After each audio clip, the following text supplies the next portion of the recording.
Olá, olá, olá, meu nome é Gerson, eu tô aqui com vocês para mais uma aula de História para o concurso da PM do Estado de São Paulo. Nessa aula a gente vai falar sobre a crise de 1929 e suas consequências. Só que, antes de falar da crise de 1929, eu preciso conversar com vocês sobre os anos 20, sobre os antecedentes da crise econômica da Grande Depressão. Vamos lá então para o primeiro slide dos antecedentes da crise de 1929. Os anos 20 são conhecidos como os loucos anos 20 ou a época do American Way of Life.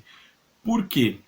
Imagina o seguinte, no contexto pós Primeira Guerra Mundial, enquanto a Europa estava toda destruída, enquanto os países europeus estavam entrando num período de recuperação econômica e numa crise tremenda, o único país que estava benzão com a Primeira Guerra e que tinha lucrado com ela e continua a todo vapor, com indústria e com economia funcionando, foi os Estados Unidos. Então os anos 20 são os anos de uma injeção de dinheiro, de investimento muito grande na América do Norte, muito grande nos Estados Unidos da América.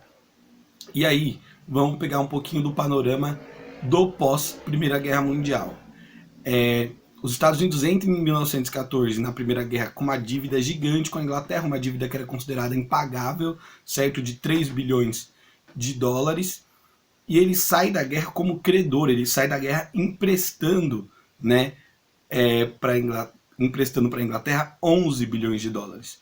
Então os Estados Unidos imagina que os Estados Unidos entrou na guerra com uma dívida de 3 bilhões e saiu com saldo positivo de 11 bilhões. A Primeira Guerra serviu para alçar os Estados Unidos ao patamar de grande potência mundial do mundo capitalista. Por que eu falo do mundo capitalista? Porque a parte existia a União Soviética, que era isolada como um país comunista nesse contexto. Então os Estados Unidos saem como potência mundial e protagonista do capitalismo da Primeira Guerra por ser o único país que saiu lucrando com o conflito. Porque enquanto a Europa era palco das batalhas, as pessoas estavam morrendo, a indústria e a economia dos países envolvidos na guerra estavam todas voltadas para a questão bélica. Os Estados Unidos forneceu suprimento, os Estados Unidos forneceu arma, os Estados Unidos emprestou dinheiro, já que uma guerra não gera lucro nenhum para quem está participando principalmente dela, e nesse contexto ele acabou crescendo muito.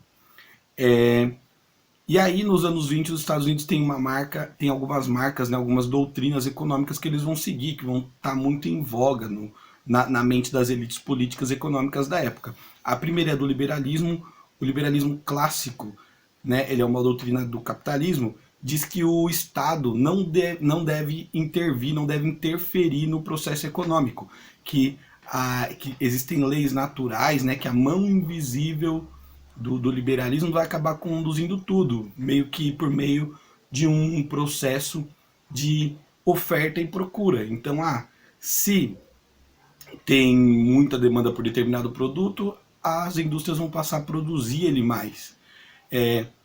Se existem muitos trabalhadores não qualificados, eles vão receber um salário mais baixo. Agora, se existe um tipo de trabalho que pouca gente sabe fazer, ela vai receber um salário mais alto. Ou seja, as leis que regulariam, ou seja, o Estado não regularia as atividades econômicas, certo? As atividades não seriam reguladas, na verdade, as atividades seriam organizadas naturalmente de acordo com a oferta e a demanda. Esse é o liberalismo clássico. Outra lei muito importante na economia que vigorava nos Estados Unidos nesse contexto é a Lei Sey. A Lei Sey diz que toda oferta gera a sua demanda. Então, imagina, eu vou pegar uma caneta. Imagina uma caneta, certo? As pessoas vão comprar caneta, se toda oferta gera uma demanda, as pessoas vão comprar caneta se eu fabricar muitas canetas. Então, a Lei Sey diz que a oferta do produto que gera a demanda dele, que é a presença do produto nas prateleiras que faz com que os outros comprem. Essa lógica vai fazer com que as indústrias americanas produzam muito, muito, muito, muito. E nos anos 20, período de reconstrução da Europa, economia, o povo americano em euforia, comprando muita coisa, vai parecer que a lei SEI funcionava. Não, está funcionando bem. A gente está produzindo mais e as pessoas estão comprando mais. Hoje a gente sabe que não é bem assim, tá? Se você falar para alguém hoje, ó, fabrica um monte de peão de madeira, que quanto mais você fabricar, mais as pessoas vão comprar, alguém vai te chamar de louco. Mas essa era a crença dos anos 20, porque hoje a gente acredita que o que determina o processo de produção, né, o quanto você vai produzir de alguma coisa, é a oferta. Então as pessoas têm que querer, as pessoas têm que primeiro as pessoas têm que ter o desejo de comprar aquele produto para depois você fabricar ele. Então eu vou fazer uma linha de copos, vou fazer 30, vou pôr no mercado para ver se as pessoas querem. As pessoas compraram, faltou, tem gente querendo e não tem mais na prateleira. Então você fabrica um tanto a mais, porque existe o quê? Existe uma demanda, existe gente querendo comprar esse produto. Mas não era essa lei que vigorava nos Estados Unidos. A ideia na cabeça dos industriais era de que o que determinava a compra era a quantidade que você fabricava, então se fabricava muito em larga escala, com uma indústria muito moderna. Vamos para o próximo slide. Então os anos 20 vai ser conhecido também como os loucos anos 20 ou como a época do American Way of Life, do estilo de vida americano. E o que marca esse estilo de vida americano? Especialmente o consumismo. A forma de consumir muda no pós-guerra. É uma forma de consumir que surge com o American Way of Life e que interfere até hoje na nossa vida, tá? Porque não é um consumo consciente, não se consumia só de acordo com o que você necessitava. O consumo também era pautado na busca por confortos, por luxos e por determinadas coisas que eram ofertadas pela propaganda. Então, por exemplo, você comprava uma Coca-Cola, mas você não comprava porque ela tinha um valor nutricional. Você comprava porque ela era um refrigerante gostoso, ou seja, é um consumo que não é necessário. Ele é um consumo que você desejoso, você quer aquilo, mas você não precisa daquilo para sobreviver. Então, o American Way of Life ele é marcado muito por esse consumismo. Mas como que eles vão chegar nesse consumismo desenfreado de todo mundo querendo comprar eletrodomésticos, querendo comprar os produtos mais tecnológicos da época? Os anos de 1920 são marcados também pelo pleno emprego na América do Norte.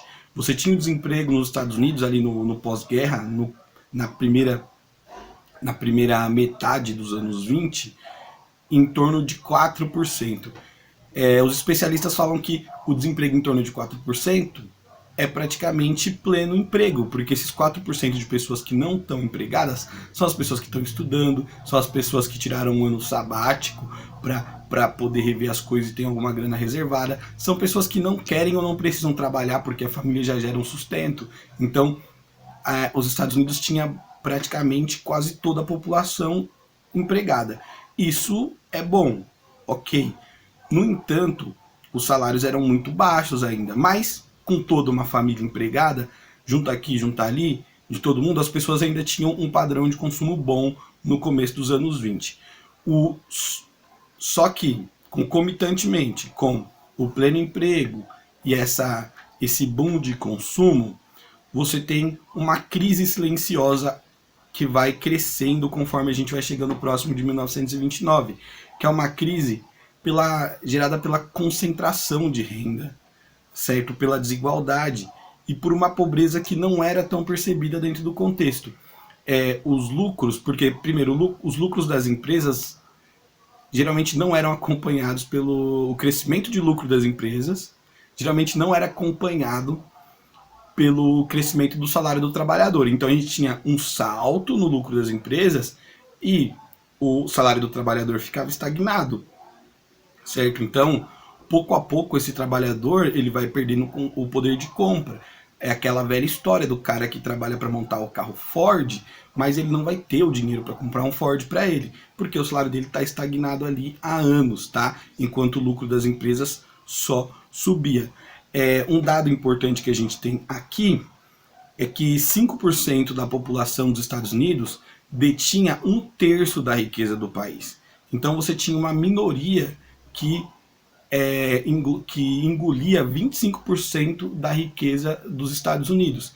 e uma massa de gente, uns outros 75%, brigando por migalhas, ou para receber, para ganhar, para ter uma condição de vida muito mais ou menos, tá? Caminhando, conforme a gente vai chegando próximo de 1929, para o menos. Outro ponto, e que está conectado com a ideia de liberalismo, do governo não interferir na economia, é que não existia nos Estados Unidos mecanismos de segurança social nesse contexto. Não existia um INSS que ia recolher um tributo sobre o salário do trabalhador e que ia, em caso de demissão, ia oferecer um fundo de garantia ou um seguro-desemprego. Não existia um fundo de pensão para aposentadoria. Então, o trabalhador americano, ele tinha o pleno emprego, ele recebia ali a graninha dele no fim do mês, juntava ali com os outros membros da família, né? As famílias eram mais extensas nesse período, e estava tudo ok, andando. Agora, se houvesse alguma crise que fizesse com que as pessoas fossem demitidas, elas iam ter algum respaldo? Provavelmente não, porque não existia um sistema público de segurança social, não existia assistência, por exemplo, aos necessitados, né? O governo ele não procurava prover de forma nenhuma a pessoa que não tinha emprego, que não tinha condição de se sustentar. Então, isso vai fazer mais sentido quando estourar a crise lá em 29. Mas guarda essa informação. Deixa eu ver se eu não estou esquecendo nada aqui no slide. A gente tem também aí no slide o surto especulativo entre 1927 e 1929. O que acontecia? As empresas tinham suas ações sendo vendidas na Bolsa de Nova York. E, com pleno emprego, com uma classe média ali recebendo uma graninha até a mais do que as classes mais pobres, você vai ter grupos financeiros que vão começar a aliciar a população para investir nessas empresas, para comprar ações delas. E, como se a entrada no mercado financeiro fosse algo fácil de entender e fosse um lucro garantido. E muita gente vai embarcar nessa nos anos de 1920. O investimento financeiro, um investimento em bolsa de valores era algo novo. E o que vai ocorrer? Muita gente de classe média vai pegar dinheiro emprestado no banco, vai colocar, por exemplo, a casa, vai colocar os bens como garantia desse empréstimo e vai recolher esse dinheiro e vai investir na Bolsa de Valores, porque a indústria americana vinha crescendo desde o começo da década de 20, né? Existia a ideia de que investir nessas empresas seria um lucro garantido. E o especulador, o cara que vai administrar a sua conta de investimento, ele não está muito interessado em falar 100% da verdade. Ele está te vendendo um serviço, então ele não vai te falar, olha, daqui 3 meses essa empresa vai falir.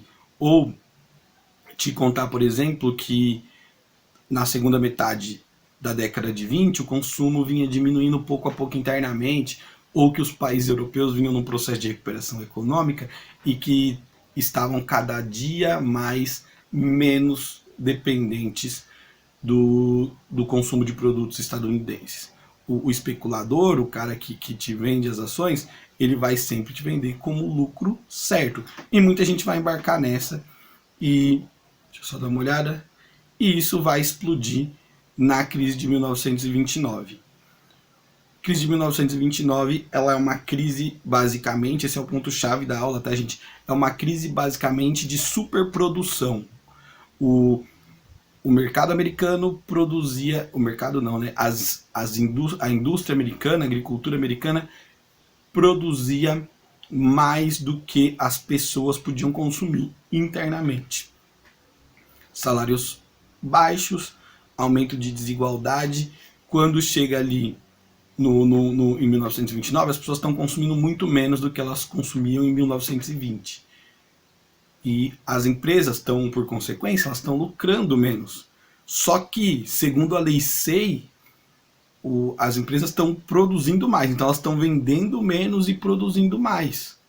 Elas estão produzindo um buraco gigante de prejuízo em cima disso, e elas estão super produzindo, porque o mercado não absorve. E não é só o mercado americano que vinha absorvendo menos os produtos internamente. A Europa, em 1920, ainda estava destruída pela Primeira Guerra.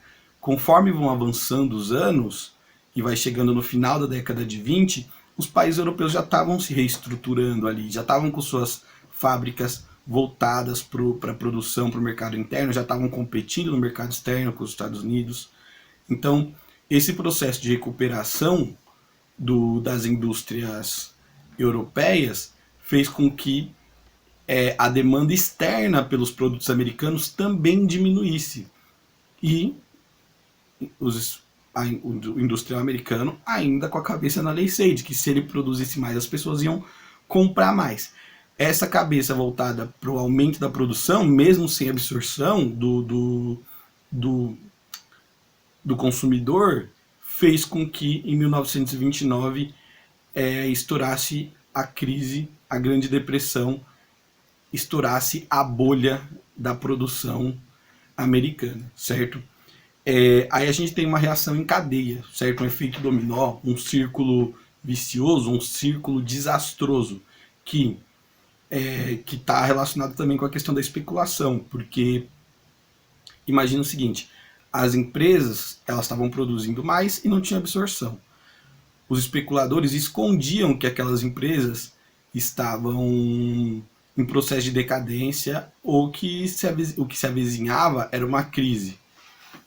E aí, quando as empresas chegam no limite, que elas produzem, percebem que não vão vender, para cortar gastos, elas começam a demitir os funcionários. Então você vai começar a ter uma massa de desempregado. Quando a pessoa que comprou as ações dos especuladores percebe que aquele papel que está na mão dela está desvalorizando, ela vai correr para a Bolsa de Valores para vender. Isso não vai acontecer gradualmente. Todo mundo vai ao mesmo tempo, em 1929, vender as ações que tinham na mão das empresas americanas. E quando isso acontece, o valor de mercado da empresa despenca. O que vai acontecer? Muitas empresas vão falir, certo? E com a falência da empresa, quando você compra uma ação, se a empresa lucra, você lucra junto com ela. Mas se a empresa toma prejuízo, você toma o prejuízo junto com ela. E se a empresa quebra, você quebra junto. E muita gente que havia pego dinheiro emprestado do banco, colocado a casa como garantia para investir na Bolsa de Valores, vai perder todo o dinheiro que tinha investido. O banco ele não vai querer saber. O banco vai lá e vai querer tomar sua casa. Era a garantia que você tinha dado pelo empréstimo. Então o banco vai lá e toma sua casa. E de um dia para o outro, uma série de americanos, mesmo os de classe média, passam a viver na miséria, a não ter nada. E não é que o banco super deu certo para o banco. Os bancos, muitos bancos também faliram, certo? As empresas faliram. Você teve uma massa de desempregado e uma classe média também que foi mandada para a pobreza, para a miséria. E a imagem que eu escolhi nesse slide ilustra muito bem isso, que são as Hoovervilles, né? Que são as vilas do presidente Hoover, que era o presidente na época da crise. Que esse nome vila, né, as Hoovervilles, parece um programa social, mas é uma ironia da época, porque começaram a pipocar assentamentos como esse que vocês estão vendo aí na imagem, né? Começaram a pipocar nos Estados Unidos uma série de favelas. O cara do campo não conseguia emprego porque não tinha saída para o produto, ia para a cidade. Na cidade não tinha emprego, não tinha moradia porque não tinha como pagar um aluguel, então vão começar a surgir essas casas de madeira, tá? Então essas casas de madeira em terrenos baldios, em terrenos do Estado. Então, a gente tem uma crise severa. E qual que é o ponto central aí para entender essa crise? A crise ela começa nos Estados Unidos, mas o mundo capitalista, desde 1920, estava diretamente conectado aos americanos. Imagina que os Estados Unidos eles eram o maior exportador do mundo. Então, muita gente comprava produto americano. Os Estados Unidos era o segundo maior importador, então ele comprava muita coisa de muitos países. Quando a crise bate e a América quebra, ela vai se espalhando por todo o mundo capitalista. O Brasil, por exemplo, em 1930, o café brasileiro parou de ter saída, porque em crise ninguém comprava o café brasileiro, que era o nosso principal produto. O governo teve que comprar dos cafeicultores as sacas e queimar para tentar valorizar o preço dele no mercado externo, porque não tinha busca pelo nosso principal produto de exportação. E assim sucessivamente, muitos países europeus estavam conectados diretamente à economia americana, muitos lugares do mundo vão quebrar junto com os Estados Unidos, porque dependiam da relação comercial com eles. certo? Vai diminuir, por exemplo, a demanda de empréstimos se seu país estivesse em crise. A Europa, por exemplo, vinha num processo de reconstrução muito baseado em empréstimos contraídos com bancos americanos. Agora, quando os Estados Unidos quebra, todo mundo quebra junto. Eu vou voltar na frase lá do primeiro slide, que eu não li, que é do Eric Hobsbawm, né, que escreve um livro chamado Era dos Extremos, sobre o século XX, para ver o que ele fala da crise de 29. Ó. A Primeira Guerra Mundial foi seguida por um tipo de colapso verdadeiramente mundial. Na verdade, mesmo os orgulhosos Estados Unidos, longe de serem um porto seguro das convulsões de continentes menos afortunados, se tornaram o epicentro deste que foi o maior terremoto global medido na escala Richter dos historiadores econômicos, a Grande Depressão do Entreguerras. Então, ele está dando ali a dimensão da crise, certo? Uma crise que derrubou o mundo capitalista inteiro no mundo. Se tiver uma questão na sua prova perguntando qual foi o único país que não foi afetado pela crise de 29, você pode colocar sem medo a União Soviética, porque a União Soviética era comunista, certo? Vou voltar aqui. A União Soviética, porque a União Soviética vivia um regime comunista e estava isolado desse mundo capitalista. Então, quando o mundo capitalista desaba, o socialismo soviético se mantém firme e se mantém crescendo. O que os Estados Unidos vai fazer para se recuperar da crise? Eu vou tentar ser rápido aqui para não ficar tão extensa essa aula. O presidente eleito depois do Hoover é o Roosevelt. Ele vai adotar medidas do pensamento econômico do John Maynard Keynes, né, o keynesianismo, que consistia basicamente em ter o Estado como protagonista da economia, como regulador e como principal investidor da economia. E, isso é comunismo, professor? Não, não é. Isso é um capitalismo intervencionista. Se antes o capitalismo era liberal e o Estado não podia mexer em nada, o governo não podia interferir em nada, agora, com Roosevelt, e para salvar o país da crise, o governo vai começar a interferir na lógica capitalista, mas não deixa de ser capitalista. Isso é bom deixar bem marcado, fazendo investimento, especialmente em grandes obras para poder gerar emprego. Você vai construir uma autoestrada, você vai construir uma hidrelétrica. Tudo isso demanda mão de obra desqualificada, então era um emprego basiquinho ali para ganhar o salário, para essa grana voltar a girar a economia do país. Você vai contratar uma empreiteira, então uma empresa que estava mal e que ninguém contratava para nenhum tipo de serviço, vai ser contratada para o serviço do governo e também vai ser salva por isso. Portanto, o que vai marcar a saída dos Estados Unidos da crise é a interferência do governo fazendo grandes obras, investindo em saúde e educação, já que as pessoas não tinham mais grana, não tinham mais condições de pagar um plano privado de saúde ou uma escola privada. O Estado vai começar a prover isso em larga escala e também vai ser criado o welfare state, né, o estado de bem-estar social. Vai ser criado nos Estados Unidos uma série de sistemas voltados para a segurança social, como o seguro-desemprego, como a aposentadoria, uma série de coisas que não existiam lá no começo dos anos 20 vão passar a ser parte desse mundo do trabalho pós-crise de 29.